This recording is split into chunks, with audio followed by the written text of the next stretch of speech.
Theory of রিলেটিভিটির মূল concept এটাই যে কোনো জিনিসের গতি যখন বেশি হয় সময় তার জন্য ধীরে ধীরে কমতে থাকে। বা একটা সময় কেউ যদি আলোর গতিবেগে ছুটতে পারে তাহলে তার জন্য সময় স্থির হয়ে যায়, মানে সময় দাঁড়িয়ে যায়, তার জন্য আর সময় কাজ করে না। আলোর গতি কত? প্রতি সেকেন্ডে প্রায় 3 লক্ষ কিলোমিটার। আলো প্রতি সেকেন্ডে প্রায় 3 লক্ষ কিলোমিটার যেতে পারে। আমাদের পৃথিবী যেটা, আমাদের পুরো পৃথিবীর দৈর্ঘ্য হচ্ছে 40,000 কিলোমিটার। আমাদের পুরো পৃথিবীর দৈর্ঘ্য কতটুকু? 40,000 কিলোমিটার। অর্থাৎ আলোর গতিতে কেউ যদি ছুটতে পারে তাহলে 1 সেকেন্ডে আমাদের এই পৃথিবীকেই 7.5 বার ঘুরতে পারবে। তাহলে আজ থেকে 1400 বছর আগে এইটা বিশ্বাস করা মানুষের জন্য কঠিন ছিল, কিন্তু আজকে এই সায়েন্সের জামানায়, এই বিজ্ঞানের জামানায় আমরাও কি এটা উড়ায় দিতে পারি? দেখেন, বিজ্ঞানের বেশ কিছু থিওরি আমার অল্প সময়ের মধ্যে আমি কভার করব। এখানে অনেক শিক্ষিত মানুষ আছেন, তো বোঝার সুবিধার্থে বিজ্ঞানের কয়েকটা থিওরি বলবো। প্রথম যেটা আছে, আধুনিক বিজ্ঞানের অন্যতম ব্যক্তিত্ব স্যার আলবার্ট আইনস্টাইনের থিওরি অফ রিলেটিভিটি। এটা কেমন? আপেক্ষিক তত্ত্ব বলা হয়। থিওরি অফ রিলেটিভিটি হচ্ছে পৃথিবীতে সব কিছু আমরা যে চলি নির্ধারিত একটা সময় মেনটেন করে তো চলি। কি বলেন? আমরা যদি এখান থেকে হাঁটা শুরু করি তাহলে ধরে নিচ্ছি, সাপোজ বুঝার জন্য, 1 ঘন্টায় আমি এখান থেকে মুন্ডমালা পর্যন্ত হেঁটে যেতে পারবো। এটা একটা সময়। কিন্তু এইটাই আমি যদি এখান থেকে হেলিকপ্টার দিয়ে যাই তাহলে হয়তোবা 30 সেকেন্ডেই চলে যেতে পারবো। তার মানে সময়টা দেখেন, হেঁটে যাওয়ার কারণে, গতি কম থাকার কারণে আমার যেখানে 1 ঘন্টা সময় লেগেছে, গতি বেশি থাকার কারণে আমি 30 সেকেন্ডে পৌঁছে গেছি। বিষয়টা কি বুঝতেছেন? থিওরি অফ রিলেটিভিটির মূল কনসেপ্ট এটাই যে কোনো জিনিসের গতি যখন বেশি হয় সময় তার জন্য ধীরে ধীরে কমতে থাকে। বা একটা সময় কেউ যদি আলোর গতিবেগে ছুটতে পারে তাহলে তার জন্য সময় স্থির হয়ে যায়, মানে সময় দাঁড়িয়ে যায়, তার জন্য আর সময় কাজ করে না। কেউ যদি আলোর গতিবেগে ছুটতে পারে সময় তার জন্য একবারে স্থির হয়ে যাবে। 12টায় সে যদি যাওয়া শুরু করে, সে যদি 10 বছরও চলাফেরা করে তারপর ফিরে আসে তাহলে 12টাই থাকবে। এই যাওয়াটা যদি আলোর গতিতে হয়, আলোর গতি কত? প্রতি সেকেন্ডে প্রায় 3 লক্ষ কিলোমিটার। আলো প্রতি সেকেন্ডে প্রায় 3 লক্ষ কিলোমিটার যেতে পারে। আমাদের পৃথিবী যেটা, আমাদের পুরো পৃথিবীর দৈর্ঘ্য হচ্ছে 40,000 কিলোমিটার। আমাদের পুরো পৃথিবীর দৈর্ঘ্য কতটুকু? 40,000 কিলোমিটার। অর্থাৎ আলোর গতিতে কেউ যদি ছুটতে পারে তাহলে 1 সেকেন্ডে আমাদের এই পৃথিবীকেই 7.5 বার ঘুরতে পারবে। তার মানে এখান থেকে বোঝা যায় আল্লাহ রসুল যদি বিজ্ঞানের থিওরি মতে কোনোভাবে আলোর গতিতে ছুটতে পারে তাহলে আল্লাহ রসুল অবশ্যই পৃথিবীর সময়টাকে স্থির করে আল্লাহ রসুল এই সব কিছু কমপ্লিট করে আসার পরও পৃথিবীর সময়টা যা ছিল তাই থেকে যাবে। এটাই তো বোঝায়, কি বলেন? থিওরি অফ রিলেটিভিটি দিয়ে এটা স্পষ্ট হয়ে যায়। আল্লাহ রসুলের বোরাক যেটা ছিল, এই বোরাক শব্দটা আসছে বারকুন থেকে। বারকুন শব্দের অর্থ হচ্ছে বিদ্যুৎ বা আলোক রশ্মি। আর এটার গতি সম্পর্কে আমরা অলরেডি আলোচনা করেছি। সুতরাং বোরাকের গতি ছিল, আল্লাহ রসুল বলেন তার দৃষ্টি যত দূর যায় তত দূর গিয়ে সে পা ফেলতো। কতটা গতি সম্পন্ন ছিল? কেউ কেউ বর্ণনা করেন বোরাকের গতি হচ্ছে আলোর গতির থেকেও বেশি। তার মানে আমরা যদি থিওরি অফ রিলেটিভিটির দিকে তাকাই, এটা স্পষ্ট হয়ে যায় যে আল্লাহ রসুল অবশ্যই মেরাজ করেছেন এবং এর মধ্যে কোনো সন্দেহ নাই। দ্বিতীয় যে বিষয়টা হচ্ছে, আমাদের পৃথিবীর ডাইমেনশন হচ্ছে 3টা। আমরা 3D পৃথিবীতে বস করি। 3D অর্থাৎ যেটার দৈর্ঘ্য আছে, প্রস্থ আছে, উচ্চতা আছে। আমরা যদি এই মসজিদের দিকেও তাকাই, এই মসজিদের প্রস্থ আছে, দৈর্ঘ্য আছে এবং উচ্চতা আছে। আমরা এই 3D ডাইমেনশনের বাইরে যেতে পারি না। এই 3টাই ডাইমেনশন আমাদের জন্য। কিন্তু বিজ্ঞান বলে যে আমাদের পৃথিবীর বাইরে এটা এই 3টা ডাইমেনশন না, বরং হায়ার ডাইমেনশনে 10 থেকে 11টা ডাইমেনশন আছে। কেউ যদি ওই ডাইমেনশনে পৌঁছাতে যায় তাহলে পৃথিবীর কোনো সময়, পৃথিবীর কোনো দেয়াল, পৃথিবীর কোনো নিয়ম সেখানে আর ব্যবহার হবে না। সুতরাং পৃথিবীর নিয়মের বাইরে টোটালি অন্য একটা জগতে তিনি চলতে থাকবেন, যার সাথে পৃথিবীর কোনো সময় বা নিয়মকে একেবারেই গণ্য করা যাবে না। সুতরাং আমরা যদি এই ডাইমেনশনের দৃষ্টিকোণ থেকেও মেয়েরাজকে পর্যালোচনা করি, তাহলেও এটা স্পষ্ট হয়ে যায় বিজ্ঞান মেয়েরাজকে 100% যথার্থ বলেই মেনে নিতে বাধ্য। 3 নম্বর এবং সর্বশেষ যে বিষয়টা, সেটা হচ্ছে বস্তুকে শক্তিতে রূপান্তরিত করা। এটা খুব কমন বিষয়, সায়েন্সের যে কোনো স্টুডেন্টরা খুব ভালোভাবে জানে। পদার্থবিজ্ঞানের এটা অন্যতম একটা সূত্রই আছে, E=mc²। অর্থাৎ বস্তুকে আমরা কি করতে পারি? শক্তিতে রূপান্তরিত করতে পারি। আচ্ছা একটু বুঝি, আমরা এখান থেকে আমেরিকায় ফোন করলাম বা একটা মেসেজ করলাম, আমেরিকায় যে আছে একটা মেসেজ লিখে দিলাম, এটা একটা তথ্য। এই মেসেজটা কয় সেকেন্ডে চলে যায় আমেরিকা? 1 সেকেন্ডও লাগে না, মানে মিনি সেকেন্ডে এটা চলে যাচ্ছে। একটা ক্লিক করলাম, ইনস্ট্যান্ট বাংলাদেশ থেকে আমেরিকা পৌঁছে গেল। বাংলাদেশ থেকে আমেরিকার দূরত্ব কত? অনেক না? তো এতটা দূরত্ব, এটা কি হলো? 1 সেকেন্ডেরও কম সময়ে বাংলাদেশ থেকে আমেরিকায় এই তথ্যটা চলে গেল। এখন এই তথ্যর জায়গায় যদি এই মাইকটা পাঠানো যেত, তাহলে এই মাইকটা চলে যেত কিনা? বুঝেন, এটা এখনো বিজ্ঞান আবিষ্কার করতে পারেনি। কিন্তু কথা যেটা, যে আমরা তথ্যর জায়গায়, ওই শক্তির জায়গায় যদি বস্তু পাঠাতে সক্ষম হতাম, তাহলে এই বস্তুটাও তো 1 সেকেন্ডেই পার হয়ে যেত। যদিও বিজ্ঞান এটা পারে নাই, তো আল্লাহর বিজ্ঞান আর মানুষের বিজ্ঞান কি সমান হবে? তো বিজ্ঞানের এই থিওরিতেও যদি আমরা আসি যে বস্তুকে শক্তিতে রূপান্তরিত করা, তো সেক্ষেত্রেও এই তথ্যের ভিত্তিতেও আল্লাহ রসুলকে আল্লাহ চাইলেই বস্তু থেকে শক্তিতে রূপান্তরিত করে তিনার কাছে নিয়ে যা দেওয়ার দিয়ে পুনরায় বস্তু হিসাবে পৃথিবীতে ফিরিয়ে দিলে, এখানেও আমরা দেখি বিজ্ঞানের থিওরি অনুযায়ী আল্লাহ রসুলের মেরাজ সত্য বলা ছাড়া আমাদের আর কোনো উপায় থাকে না। তার মানে এটা স্পষ্ট হলো যে যদিও আমাদের কাছে এটা একটা অলৌকিক বা আশ্চর্যের ঘটনা, অবশ্যই এটা মুজিজা, আশ্চর্যের ঘটনা, তবে এটাকে অবিশ্বাস করার কোনো সুযোগ কারো নাই। মেরাজকে মুসলিমও অস্বীকার করতে পারে না, মেরাজকে অমুসলিমরাও অস্বীকার করতে পারবে না, কারণ বিজ্ঞান দ্বারাই মেরাজ প্রমাণিত। তো মেরাজের শুরুটা ছিল, আল্লাহ রসুল সাল্লাল্লাহু আলাইহি ওয়াসাল্লাম দেখলেন যে তিনার ঘুমিয়ে থাকা অবস্থায় ছাদ ফেড়ে ফেরেশতা আসলেন, অতঃপর তিনাকে উঠালেন, হাতিমে কাবার কাছে নিয়ে গিয়ে ওপেন হার্ট সার্জারি করলেন। গলা থেকে, বুক থেকে শুরু করে নাভি পর্যন্ত চিরে ফেললেন। অতঃপর জমজমের পানি দিয়ে ধৌত করে স্বর্ণের একটা পাত্র থেকে ইলম এবং হিকমা, ইমান এবং হিকমা দ্বারা পরিপূর্ণ করে দিলেন। অর্থাৎ তিনাকে ঊর্ধ্ব জগতে যাওয়ার জন্য প্রস্তুত করা হচ্ছে। কারণ এই সফরটা তো সাধারণ সফর না, এটা তো দুনিয়ার সফর না, এটা দুনিয়ার বাইরের সফর। সুতরাং এটার জন্য প্রস্তুতি নিতে হয় কি না? আমরা দেখি যে আমাদের পৃথিবী থেকে যখন চাঁদে লোক পাঠানো হয়, চাঁদে অ্যাস্ট্রোনট যারা যায়, তো তারা কি আগে প্রস্তুতি নেয় না? দীর্ঘদিন পর্যন্ত প্রস্তুতি নিতে হয়, ট্রেনিং নিতে হয়, তারপরে যেতে পারে। তো আল্লাহ রসুলকে এই সব কিছু দিয়ে দেওয়া হলো যাতে করে আল্লাহ রসুল ঊর্ধ্ব জগতে যাওয়ার জন্য প্রস্তুতি নিতে পারে। বিশ্বনবীকে সব কিছু দেওয়ার পরে প্রস্তুত যখন করা হলো, বিশ্বনবীকে বুরাকে ওঠার জন্য বলা হলো, বুরাকের সামনে নিয়ে যাওয়া হলো। নবীজি যখন বোরাকের মধ্যে উঠবে, এমন সময় বোরাকটা ছটফট করা শুরু করছে।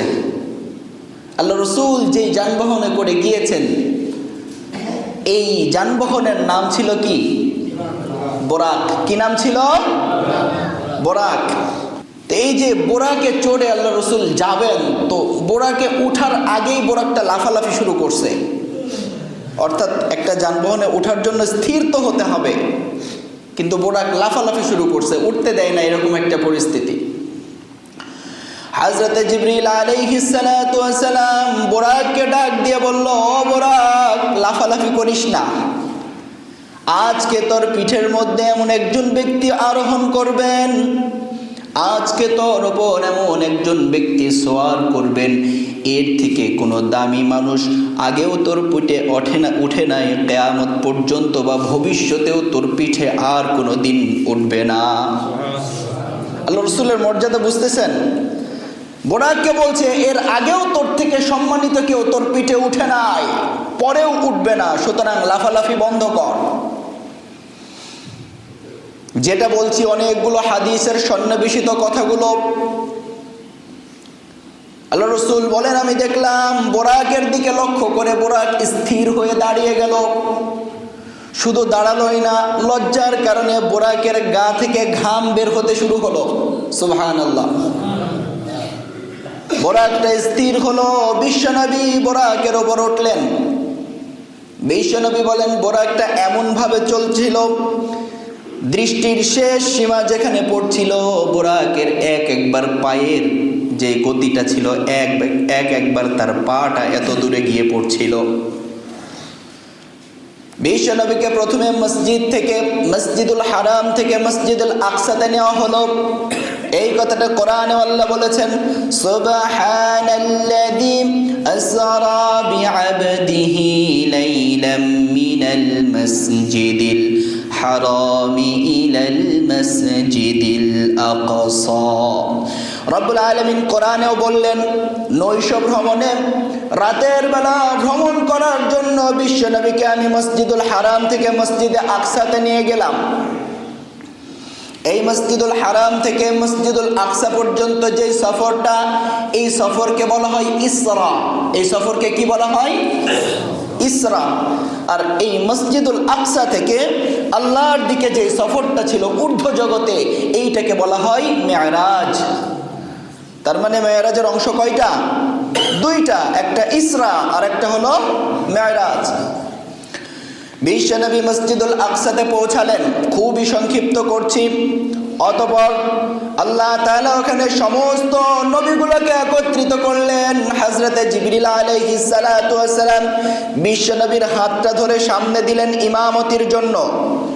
বিশ্বনবী সমস্ত নবীদের ইমাম হয়ে 2 রাকাত নফল নামাজ আদায় করলেন। সুবহানাল্লাহ পড়বেন না? আমার নবী সকল নবীদের ইমাম। সুবহানাল্লাহ। বিশ্বনবী 2 রাকাত নামাজ আদায় করালেন, সকল নবীদের সামনে গিয়ে ইমামতি করলেন। অতঃপর নামাজ শেষে যখন ঊর্ধ্বমুখে রওনা করবেন, হযরতে জিবরাইল আলাইহিস সালাতু ওয়াস সালাম 2টা পাত্র তিনার সামনে পেশ করলেন। এক পাত্রের মধ্যে রাখা ছিল দুধ, আর একটা পাত্রের মধ্যে ছিল শরাব। বিশ্বনবীকে বললেন, ইয়া রাসূলুল্লাহ, আপনি এই 2টার মধ্যে যে কোনো একটা গ্রহণ করেন। পাত্র কয়টা? 2টা, একটাতে দুধ আর একটা শরাব। আল্লাহ রাসূলকে বললেন একটা গ্রহণ করেন, যে কোনো একটা। বিশ্বনবী দুধের পাত্রটা নিলেন, অতঃপর পান করলেন। হযরতে জিবরিল আলাইহিস সালাতু ওয়াস সালাম ডেকে বললেন, ইয়া রাসূলুল্লাহ, আপনার সিদ্ধান্ত সঠিক হয়েছে। আপনি যদি দুধের পাত্র না নিয়ে শরাবের পাত্র নিতেন, অতঃপর শরাব পান করতেন, তাহলে আপনার সমস্ত উম্মতকে আল্লাহ তাআলা ধ্বংসের দিকে নিপতিত করে দিতেন। তার মানে আল্লাহ রাসূল এখানে আমাদের জন্য সঠিক সিদ্ধান্তটা নিয়েছেন। বিশ্বনবী দুধ পান করার পরে হযরতে জিবরিল আলাইহিস সালাতু ওয়াস সালামের সঙ্গে ঊর্ধ্বমুখে রওনা শুরু করলেন। এতক্ষণ তো পৃথিবীতে ছিলেন, এবার পৃথিবীর বাইরের সফর। আল্লাহ রাসূল মসজিদুল আকসা থেকে এখন মেরাজ উপর দিকে রওনা করলেন। বিশ্বনবী যেতে যেতে প্রথম আসমানে চলে গেলেন। বিশ্বনবী বলেন, প্রথম আসমানে যাওয়ার পরেই আমরা সরাসরি ঢুকতে পারলাম না, দরজার সামনে দাঁড়াতে হলো। একটু বুঝেন, এই জায়গায় একটু বুঝার আছে। বিশ্বনবী এবং ফেরেশতাদের সরদার হযরতে জিবরিল আলাইহিস সালাতু ওয়াস সালাম, সমস্ত নবীদের সরদার এবং সমস্ত ফেরেশতাদের সরদার সাথে আছে। তারপরও প্রথম আসমানে গিয়ে দাঁড়ালেন। দাঁড়ানোর পরে দরজার সামনে দাঁড়িয়ে বলা হলো, আপনি কে? হযরতে জিবরিল আলাইহিস সালাতু ওয়াস সালাম বললেন, আমি জিবরাইল। অতঃপর বলা হলো, আপনার সাথে কে? বললেন, আমার সঙ্গে মুহাম্মদুর রাসূলুল্লাহ সাল্লাল্লাহু আলাইহি ওয়াসাল্লাম। তারপর আবার জিজ্ঞাসা করা হলো তাকে কি নিয়ে আসার জন্য বলা হয়েছে? হযরত জিবরাইল আলাইহিস সালাতু ওয়াস সালাম বললেন, হ্যাঁ, তাকে নিয়ে আসার জন্য বলা হয়েছে। এইখান থেকে একটা বিষয় স্পষ্ট হয়, আমরা যত বড় কেউ হোক না কেন, অথবা নিজে যত বড় কেউ হই না কেন, কখনোই কারো বাড়িতে বিনা অনুমতিতে প্রবেশ করা যায়। শুধু বাড়ি না, আপনার নিজের বাড়িতেও, মার ঘরে, বাবার ঘরেও যদি ঢুকতে হয়, তাহলে সুন্নত হলো, আদব হলো অনুমতি নিয়ে তারপর প্রবেশ করা। হযরত জিবরাইল আলাইহিস সালাতু ওয়াস সালাম অনুমতি নিলেন, অতঃপর প্রবেশ করলেন। প্রথম আসমানে যখন উঠে গেলেন, হযরত রাসূল সাল্লাল্লাহু আলাইহি ওয়াসাল্লাম দেখলেন আমাদের আদি পিতা হযরত আদম আলাইহিস সালাতু ওয়াস সালাম বসে আছে।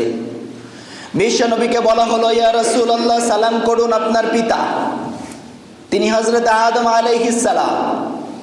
বিশ্বনবী সালাম করলেন।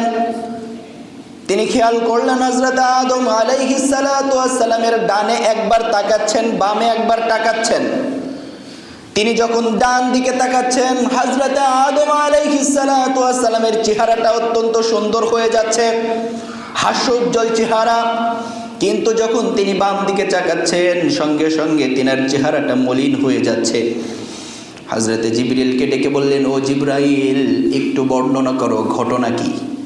ডান দিকে তাকালে পিতা আদমের চেহারা এরকম হাস্যোজ্জ্বল হয়, বাম দিকে তাকালে চেহারা এমন মলিন হয় কেন? হযরত জিবরিল আলাইহিস সালাতু ওয়াস সালাম বললেন, পৃথিবীতে যত মানুষ আসে সবাই তো আদমেরই সন্তান। কি বলেন? হিন্দু, খ্রিস্টান, বৌদ্ধ, মুসলিম যারাই বলেন, সবাই কার সন্তান? আদম আলাইহিস সালামের সন্তান। হযরত জিবরিল ডেকে বলে, ও রাসূল, ডান দিকে যেই মানুষগুলো দেখছেন এই মানুষগুলো জান্নাতি। এই জান্নাতি মানুষগুলোর দিকে যখন পিতা আদম তাকায় দেখে, তিনার সন্তানদেরকে দেখে তিনি খুশি হন, এজন্য চেহারাটা আলোক উজ্জ্বল হয়ে যায়, হাস্যোজ্জ্বল হয়ে যায়। কিন্তু বাম দিকে যখন তাকান, যেই মানুষগুলো তিনি দেখতে পান এই মানুষগুলো সব জাহান্নামী। এই জাহান্নামী মানুষগুলো দেখার সঙ্গে সঙ্গে তিনার চেহারার বিবরণ চেঞ্জ হয়ে যায়, মলিন হয়ে যায়, কারণ তিনার অনেক সন্তানরা জাহান্নামী হয়ে যাবে। এটা বাপের জন্য তো কষ্টকর। কি বলেন? এজন্য হযরত আদম আলাইহিস সালাতু ওয়াস সালামের চেহারা একবার হাস্যোজ্জ্বল হয়, একবার মলিন হয়ে যায়। বিশ্বনবী এরপর আবার উপর দিকে ওঠা শুরু করলেন। এভাবে উঠতে উঠতে দ্বিতীয় আসমানের গেটে গেলেন, অতঃপর একই রকম ভাবে অনুমতি নিয়ে প্রবেশ করলেন। দ্বিতীয় আসমানে যখন প্রবেশ করলেন, হযরত ঈসা আলাইহিস সালাতু ওয়াস সালামের সঙ্গে তিনার সাক্ষাৎ হলো, তিনাকেও সালাম দেওয়া হলো, তিনিও বিশ্বনবীর জন্য বরকতের দোয়া করে দিলেন। এরপর আবার উঠা শুরু করলেন। তৃতীয় আসমানের রূপ যখন উঠে গেলেন, তৃতীয় আসমানে গিয়ে তিনি আবার আরেকজন ফের নবীকে দেখলেন, যার নাম ছিল হযরত ইউসুফ। আল্লাহ রাসূল বলেন, পৃথিবীর অর্ধেক সৌন্দর্য আল্লাহ তাআলা হযরত ইউসুফ আলাইহিস সালামকে দিয়ে দিয়েছেন। একটু চিল্লায় পড়েন সুবহানাল্লাহ। তৃতীয় আসমানে গিয়ে তিনি ইউসুফ আলাইহিস সালামের সঙ্গে দেখা করলেন। এই ইউসুফ আলাইহিস সালাতু ওয়াস সালামকে আল্লাহ তাআলা পৃথিবীর অর্ধেক সৌন্দর্য দিয়ে দিয়েছেন, এত সুন্দর ছিলেন। তবে এত সুন্দর থাকার পরেও কি ইউসুফ আলাইহিস সালাম আমার নবীর থেকে বেশি সুন্দর ছিল নাকি? আমার রাসূল ছিল পৃথিবীর সবথেকে সুদর্শন, শ্রেষ্ঠ সুন্দর। সুবহানাল্লাহ। বিশ্বনবী তৃতীয় আসমানে হযরত ইউসুফ আলাইহিস সালাতু ওয়াস সালামের সঙ্গে দেখা করলেন, কথা বললেন, সালাম বিনিময় হলো, বরকতের দোয়া করলেন। অতঃপর তিনি চতুর্থ আসমানে চলে গেলেন, সেখানে দেখা হলো হযরত ইদ্রিস আলাইহিস সালাতু ওয়াস সালামের সঙ্গে। অতঃপর পঞ্চম আসমানে গিয়ে দেখা হলো হযরত হারুন আলাইহিস সালাতু ওয়াস সালামের সঙ্গে। এরপর যখন তিনি ষষ্ঠ আসমানে গেলেন, সেখানে দেখা হলো বিখ্যাত নবী, নবীদের মধ্যে এনাকে বিখ্যাত বলা যায়, হযরতে মূসা আলাইহিস সালাতু ওয়াস সালাম। এই নাম কতবার শুনছি, আর কোরআনে আল্লাহ তাআলা এতবার বলেছেন। এই নবীর নাম আল্লাহ তাআলা কোরআনে অনেক বেশি বলেছেন, এবং যাকে বলা হয় কালিমুল্লাহ। কালিমুল্লাহ, আল্লাহর সঙ্গে কথা বলনেওয়ালা। হযরতে মূসা আলাইহিস সালাতু ওয়াস সালামের সঙ্গে ষষ্ঠ আসমানে দেখা করে তিনি উপর দিকে রওনা করলেন। যেতে যেতে সপ্তম আসমানে তিনি পৌঁছে গেলেন। সপ্তম আসমানে গিয়ে দেখা হলো আমাদের জাতির পিতা হযরতে ইব্রাহিম আলাইহিস সালামের সঙ্গে। বিশ্বনবী দেখলেন হযরতে ইব্রাহিম আলাইহিস সালাতু ওয়াস সালাম বাইতুল মামুরের সঙ্গে হিলান দিয়া বসে আছে। বাইতুল মামুরটা কি আমরা জানি? বাইতুল মামুরটা হলো আমাদের পৃথিবীতে আল্লাহ তাআলার ঘরের নাম কি? কাবা। আল্লাহর ঘরের নাম কি? কাবা। এই কাবার ঠিক ওপরে সপ্তম আসমানে এইরকম একটা ঘর আছে, যেই ঘরটার নাম হলো বাইতুল মামুর। দুনিয়াতে এটা মানুষরা যেরকম তাওয়াফ করে, ওইটা ফেরেশতারা তাওয়াফ করে। সুবহানাল্লাহ। এবং কিভাবে তাওয়াফ করে? 70,000 ফেরেশতা প্রতিদিন ওইটাকে তাওয়াফ করে। আর একবার যারা তাওয়াফ করে, দ্বিতীয়বার কিয়ামত পর্যন্ত তারা আর তাওয়াফ করার সুযোগ পায় না। চিন্তা করতে পারেন আল্লাহর ফেরেশতার সংখ্যা কত। এই বাইতুল মামুরের সঙ্গে হযরতে ইব্রাহিম আলাইহিস সালাতু ওয়াস সালাম হেলান দিয়ে বসে আছে। তিনার আশেপাশে ছোট ছোট বাচ্চাদেরকে দেখা যায়। বিশ্বনবী যখন সালাম দিলেন, আমাদের জাতির পিতা হযরতে ইব্রাহিম আলাইহিস সালাতু ওয়াস সালামকে সালাম দিলেন। অতঃপর তিনি সালামের উত্তর দেওয়ার পর কিছু কথা বললেন, উপদেশ দিলেন। এতক্ষণ পর্যন্ত তো সবাই শুধুমাত্র বরকতের দোয়া করেছেন। এবার হযরতে ইব্রাহিম আলাইহিস সালাতু ওয়াস সালাম তিনাকে কিছু উপদেশ দিলেন। হযরতে ইব্রাহিম আলাইহিস সালাতু ওয়াস সালাম এক নম্বরে বললেন, ইয়া রাসূলুল্লাহ, ইয়া হাবিবাল্লাহ, আপনি আপনার উম্মতের কাছে আমার সালাম পৌঁছে দিবেন। সুবহানাল্লাহ পড়েন। জাতির পিতা ইব্রাহিম আলাইহিস সালাতু ওয়াস সালাম আমাদেরকে সালাম দিয়েছেন। তিনি বললেন, ইয়া রাসূলুল্লাহ, আপনার উম্মতকে সালাম পৌঁছাবেন আর আপনার উম্মতকে জানিয়ে দিবেন জান্নাতের মাটি বড় উর্বর, জান্নাতের পানি বড় সুমিষ্ট, জান্নাতের ফাঁকা জায়গা অনেক অনেক অনেক অনেক ফাঁকা জায়গা। আর এই ফাঁকা জায়গাটা আমল দিয়ে ভরতে হয়, তাসবিহ তাহলিল দিয়ে ভরতে হয়। হযরতে ইব্রাহিম আলাইহিস সালাতু ওয়াস সালাম বললেন, ইয়া রাসূলুল্লাহ, ইয়া হাবিবাল্লাহ, আপনি আপনার উম্মতকে বলে দিবেন তারা যেন বেশি বেশি সুবহানাল্লাহ, আলহামদুলিল্লাহ, লা ইলাহা ইল্লাল্লাহু আল্লাহু আকবার, এই চারটা তাসবিহ বেশি বেশি পড়ে। এগুলো দিয়ে জান্নাতের ফাঁকা জায়গাগুলো পূরণ করে দেওয়া হবে। আরো চিল্লায় পড়েন সুবহানাল্লাহ। হযরতে ইব্রাহিম আলাইহিস সালাতু ওয়াস সালামের উপদেশ নিলেন। অতঃপর তিনি উপর দিকে রওনা করলেন। একটা জায়গার মধ্যে গিয়ে হযরতে জিবরাইল আলাইহিস সালাতু ওয়াস সালাম দাঁড়ায় গেল। হযরতে জিবরাইল আলাইহিস সালাম বললেন, ইয়া রাসূলুল্লাহ, আমার সীমানা শেষ হয়ে গেছে, আমি আর সামনে যেতে পারবো না। এই জায়গাটার নাম হলো সিদরাতুল মুনতাহা। কি নাম বললাম বলেন তো? সিদরাতুল মুনতাহা। এখানে একটা গাছ আছে, রঙিন গাছ। বিশ্বনবী বলেন যে গাছটার পাতাগুলো এত বড় বড়, দেখে মনে হয় হাতির কানের মতো পাতা। আর তার এক একটা ফল যেন মটকার মতো এক একটা ফল। হাদিসের মধ্যে আসছে। বিশ্বনবী বলেন এটা ফেরেশতাদের শেষ সীমানা, এর উপরে এরপর আর ফেরেশতারা যেতে পারে না, এমনকি জিবরাইল আলাইহিস সালামও না। বিশ্বনবীকে বললেন, ও রাসূল, আপনি একা একা যেতে হবে, আমার সীমানা শেষ, আর যেতে পারবো না। বিশ্বনবী এবার একা একা যাওয়া শুরু করলেন। কিছু দূর যাওয়ার পর আল্লাহর সঙ্গে তিনার কুদরতিভাবে সাক্ষাৎ হলো।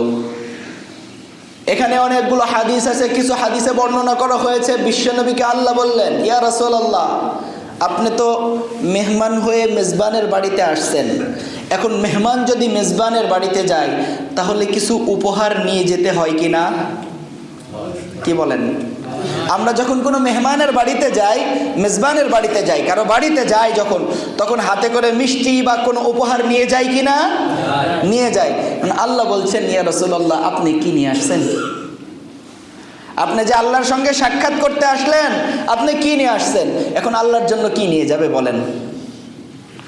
আল্লাহর জন্য কি খাবার নিয়ে যাওয়া যায়? আল্লাহর জন্য কি স্বর্ণ রৌপ্য কোনো দামি জিনিস নিয়ে যাওয়া যায়?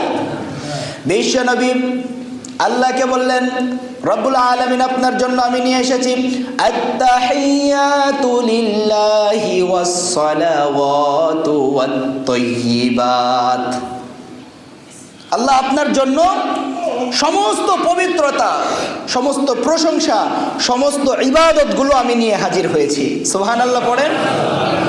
যেমন রবের প্রশ্ন, তেমন রবের গোলাম আল্লাহ তাআলার রাসূল মুহাম্মদ সাল্লাল্লাহু আলাইহি ওয়াসাল্লামের উত্তর। বিশ্বনবী যখন এমন একটা জিনিস উপস্থাপন করলেন, আল্লাহ খুশি হয়ে বললেন ওয়াসসালামু আলাইকা আইয়ুহান নাবিয়্যু ওয়া রাহমাতুল্লাহি ওয়া বারাকাতুহু। হে নবী, আপনার ওপর শান্তি, আপনার ওপর শান্তি বর্ষিত হোক, বরকত বর্ষিত হোক এবং রহমত বর্ষিত হোক। এটা আল্লাহ তাআলার পক্ষ থেকে। তো এখানেই শেষ হতে পারত। আল্লাহ রসুল দেখেন উম্মতের কথা কিভাবে স্মরণ রাখছে। আল্লাহ রসুল সাল্লাল্লাহু আলাইহি ওয়াসাল্লাম তখন আল্লাহকে বললেন, আল্লাহ সালামগুলো, শান্তিগুলো, রহমতগুলো শুধু আমার জন্য নয়, বরং আসসালামু আলাইনা ওয়া আলা ইবাদিল্লাহিস সালিহিন। ও আল্লাহ, রহমত বরকত শুধু আমি রসুলের জন্য দিয়েন না, বরং আমার যত উম্মত আছে আমার সমস্ত নেককার উম্মতের জন্য দিয়ে দেন। অর্থাৎ সেই জায়গায় গিয়েও আল্লাহ রসুল আমাদেরকে ভুলেননি। বুঝেন, আল্লাহর সঙ্গে একান্তই হাবিব আর মাহবুবের সাক্ষাৎ, অথচ সেই জায়গাতেও আমাদেরকে তিনি ভুলেননি। তিনাদের যখন এরকম সুন্দর কথাবার্তা ফেরেশতারা দেখলেন, আরশের ফেরেশতারা যারা আরশের দায়িত্বে আছে, এই ফেরেশতারা তখন বলতে থাকলেন আশহাদু আল্লা ইলাহা ইল্লাল্লাহ ওয়া আশহাদু আন্না মুহাম্মাদান আবদুহু ওয়া রাসূলুহু, যে আমরা সাক্ষ্য দিচ্ছি যে আল্লাহ তাআলা এক, অদ্বিতীয়, এবং মুহাম্মদ সাল্লাল্লাহু আলাইহি ওয়াসাল্লাম আল্লাহ তাআলার বান্দা এবং রাসূল। এই পুরাটাকে আমরা বলি তাশাহুদ। আল্লাহ তাআলা নামাজের জন্য এইটা আমাদেরকে আবশ্যক করে দিয়েছেন। তাহলে এটা পেলাম কোথা থেকে? মেরাজ থেকে। তাশাহুদটা আমরা কোথায় থেকে পেলাম? মেরাজ থেকে। বুঝতে পারলাম সবাই তাহলে? তো এখনো আল্লাহ তাআলা কিছু দেওয়া শুরু করেন নাই। আল্লাহ রাসূল সাল্লাল্লাহু আলাইহি ওয়াসাল্লাম আল্লাহর সঙ্গে সাক্ষাৎ করলেন, তিনার যতটুকু সময় কথা বলার প্রয়োজন ছিল তিনি কথা বললেন। অতঃপর এবার আল্লাহ তাআলা তিনটা জিনিস আল্লাহ রসুলকে হাদিয়া দিলেন। কয়টা? তিনটা। এইটাই মূল বিষয়। আল্লাহ রসুল আল্লাহর সঙ্গে সাক্ষাৎ করলেন, অতঃপর হাদিয়া নিয়ে আসলেন কয়টা? আল্লাহ রসুলের ভাঙা হৃদয়কে আল্লাহ তাআলা প্রশান্ত করে দিলেন এবং সর্বশেষ তিনটা পুরস্কার দিলেন। এই তিনটা পুরস্কার, এক নাম্বার পুরস্কারের নাম ছিল সালাত বা নামাজ। সর্বপ্রথম কি ছিল বলেন তো? নামাজ। এটা প্রথম পুরস্কার। বিশ্বনবীকে 2 নম্বরের পুরস্কার দেওয়া হলো সূরা বাকারার শেষের 2 অথবা 3 আয়াত, এবং 3 নম্বরের পুরস্কার বিশ্বনবীকে দেওয়া হলো, জানানো হলো ইয়া রাসূলুল্লাহ, ইয়া হাবিবাল্লাহ, আপনার যেই উম্মত ন্যূনতম ইমানের সিটে ফুটা নিয়ে তারা যদি আমার কাছে আসতে পারে, এমন উম্মতকেও আমি অবশ্যই জান্নাত দিয়ে ধন্য করে দিব। শিরক মুক্তভাবে আল্লাহর কাছে যেতে পারলেই আল্লাহ বলেছে আপনার উম্মতকে শিরক মুক্ত থাকলেই আমি জান্নাত দিয়ে দিব। তাহলে বড় বড় কয়টা পুরস্কার? 3টা। এখন নামাজের ব্যাপারে একটু বলতে হয়। নামাজ আল্লাহ তাআলা আল্লাহ রসুলকে দিলেন 50 ওয়াক্ত। কয় ওয়াক্ত? একটু সবাই কথা বলেন, কয় ওয়াক্ত? 50 ওয়াক্ত। আল্লাহ রসুল যা পেয়েছেন তা নিয়ে আসা শুরু করলেন। সপ্তম আসমান থেকে বিশ্বনবী যখন 6ষ্ঠ আসমানে চলে আসলেন, এবার ওই যে নবী হযরতে মূসা আলাইহিস সালাম, আগেই শুনেছি তো, হযরতে মূসার সঙ্গে সাক্ষাৎ। হযরতে মূসা বললেন ইয়া রাসূলুল্লাহ, আপনাকে কি দিয়েছে? আল্লাহ আপনাকে কি দিল? কিছু তো অবশ্যই দিছে, এত দূর থেকে নিয়ে আসছে যখন, খালি হাতে তো ফিরাই নাই। বিশ্বনবী বললেন আমাকে 50 ওয়াক্ত নামাজ দেওয়া হয়েছে। হযরতে মূসা আলাইহিস সালাম বললেন ইয়া রাসূলুল্লাহ, আমার অভিজ্ঞতা আছে আপনার উম্মত এটা পারবে না, যান কমায় নিয়ে আসেন। আপনার উম্মত 50 ওয়াক্ত পড়তে পারবে না, পারবে না, কমায় নিয়ে আসেন। বিশ্বনবী আবার আল্লাহর কাছে গেলেন, 5 ওয়াক্ত কমায় 45 ওয়াক্ত দিলেন। আবার হযরতে মুসা আলাইহিস সালাতু ওয়াস সালামের কাছে যখন আসলেন, মুসা আলাইহিস সালাম বললেন আপনার উম্মত এটা পারবে না, কমান। আবার আল্লাহর রাসূল গেলেন 40 ওয়াক্ত করলেন, এভাবে 5 ওয়াক্ত করতে কমাতে কমাতে শেষ পর্যন্ত 5 নাম্বার ওয়াক্তে যখন আসলো, বিশ্বনবী যখন 5 ওয়াক্ত নিয়ে হযরতে মুসা আলাইহিস সালাতু ওয়াস সালামের কাছে আসলেন, মুসা ডাক দিয়া বলেন, ও রাসূল আপনার উম্মত 5 ওয়াক্ত নামাজও পারবে না, কারণ আমার উম্মত 2 ওয়াক্তই পারে নাই। মুসা আলাইহিস সালাম কি বলে, আমার উম্মত 2 ওয়াক্তই পারে নাই। এখনো আমাদের মুসলমান সারা দিনে 2 ওয়াক্ত নামাজও পড়ে না এমন মুসলমান বাংলার জমিনে আছে না নাই? আমাদের মসজিদে আছে না নাই? আল্লাহ মাফ করুক। নামাজ ভাই, নামাজ ছাইরেন না। কিয়ামতে প্রথম হিসাবেই নামাজের হিসাব, নামাজে আটকায় গেলে সব কিছুতে আটকায় যাবে। আউয়ালু মা ইউহাসাবু বিহিল আবদু ইয়াউমাল কিয়ামাতি আস-সালাহ, নামাজের হিসাব প্রথম। হযরতে মুসা বললেন, ইয়া রাসূলুল্লাহ 5 ওয়াক্ত পারবে না, কমায় নিয়ে আসেন। আল্লাহ রাসূল বলেন, ও মুসা ভাই আমার, আমি অনেকবার আল্লাহর কাছে গিয়েছি, প্রায় 9 বারের মতো আল্লাহর কাছে আমি যাওয়া আসা করলাম। এখন 5 ওয়াক্তর থেকেও কমানোর জন্য আমি আল্লাহর কাছে যেতে লজ্জাবোধ করছি। এর থেকেও আর কমানোর জন্য আমি আল্লাহর কাছে যে যাব, এইটা আমার কাছে লজ্জাবোধ হচ্ছে। বুখারী শরীফে এভাবে এই রিওয়ায়াতটা আসছে। অতঃপর আল্লাহর রাসূল সাল্লাল্লাহু আলাইহি ওয়াসাল্লাম দুনিয়ার দিকে যখন আসলেন, রব্বুল আলামিন আল্লাহর রাসূলকে ডাক দিয়ে বললেন, ও রাসূল আপনি পরিষ্কারভাবে জেনে থাকেন, আপনার কোনো উম্মত যদি 5 ওয়াক্ত নামাজ ইহতিমামের সাথে আদায় করে, তারা যদি 5 ওয়াক্ত নামাজ সঠিকভাবে আদায় করে, আমি আল্লাহ তাদের আমলনামায় 5 ওয়াক্তর সওয়াব লিখব না, বরং শুরুতে আমি তাদেরকে যে 50 ওয়াক্ত দিয়েছিলাম, 5 ওয়াক্ত নামাজ সঠিকভাবে আদায় করার কারণে আমি তাদের আমলনামায় 50 ওয়াক্ত নামাজের সওয়াব লিখে দিব। চিন্তা করতে পারেন, 5 ওয়াক্ত নামাজ পড়লেই সওয়াব পাবো কয় ওয়াক্তের? তারপরেও যারা যদি কেউ নামাজ না পড়ে, এর মতো হতভাগা কপাল পোড়া আর কেউ আছে? নামাজ পড়বো তো ইনশাআল্লাহ। বিশ্বনবীর মেরাজের এইটা অন্যতম একটা হাদিয়া ছিল, পুরস্কার ছিল, এটা গোটা উম্মতের জন্য পুরস্কার। এই নামাজটা যদি আমরা না পড়তে পারি, তাহলে আসলেই আমরা হতভাগার কাতারে চলে যাব।